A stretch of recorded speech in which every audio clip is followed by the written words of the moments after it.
Hello friends, welcome to Ananya'S KitcheN.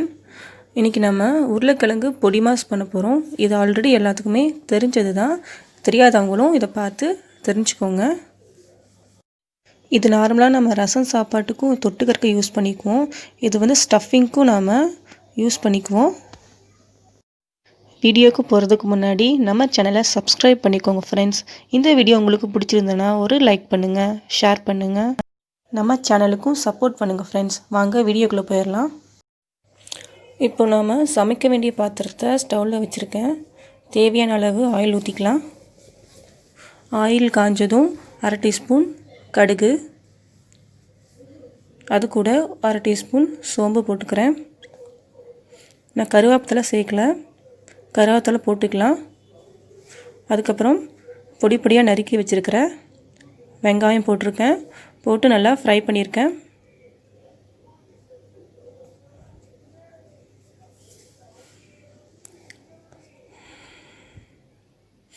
பொன்னிறமாக இல்லாமல் நார்மலாக ஃப்ரை பண்ணிக்கலாம்.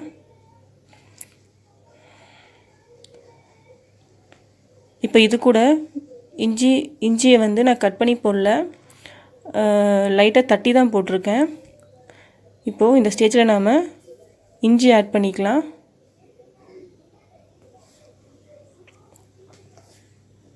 தட்டி தான் போட்டிருக்கேன்.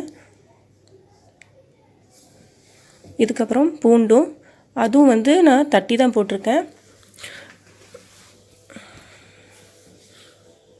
பூண்டு ஆட் பண்ணிக்கலாம்.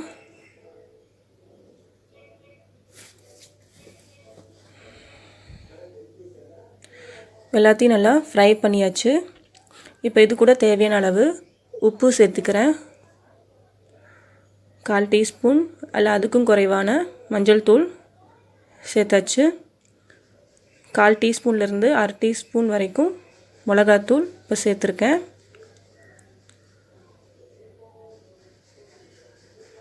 எல்லாத்தையும் நல்லா மிங்கிள் பண்ணி ஃப்ரை பண்ணிக்கலாம். எல்லாமே நல்லா ஒன்று சேர்ந்து வதங்கினதும் உருளைக்கிழங்கு வந்து நான் வேக வச்சு மசிச்சு வச்சுருக்கேன். அதை நான் இது கூட இப்போ ஆட் பண்ண போகிறேன். நம்ம உருளைக்கிழங்கு வந்து வேக வச்சு மசிச்சும் போடலாம், இல்லைன்னா நம்ம உருளைக்கிழங்கு பொரியலுக்கு கட் பண்ணிவிட்டு போடுவோம் இல்லையா, அந்த மாதிரியும் போடலாம். அதாவது ஃபஸ்ட்டு வேக வச்சு கட் பண்ணி போட்டுக்கலாம், இல்லைன்னா வேக வைக்காமையும் கட் பண்ணி அப்படியே அது கூட ஃப்ரை பண்ணிக்கலாம். இப்போ நான் உருளைக்கிழங்கை வேக வச்சு கையாலேயே மசிச்சு இப்போ இது கூட ஆட் பண்ணியிருக்கேன். இது ரொம்ப ஈஸியான ஒரு சிம்பிளான ஒரு ரெசிபி தான். பட் தெரியாதவங்களும் பார்த்துக்கோங்க, தெரிஞ்சவங்களும் பாருங்கள்.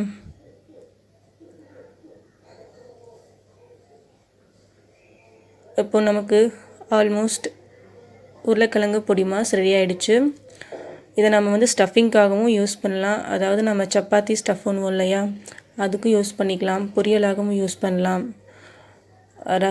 ரசம் ப்ளஸ் தயிர் சாப்பாட்டுக்கு ரொம்ப அற்புதமான ஒரு டிஷ் இந்த உருளைக்கிழங்கு பொடி மாஸ்.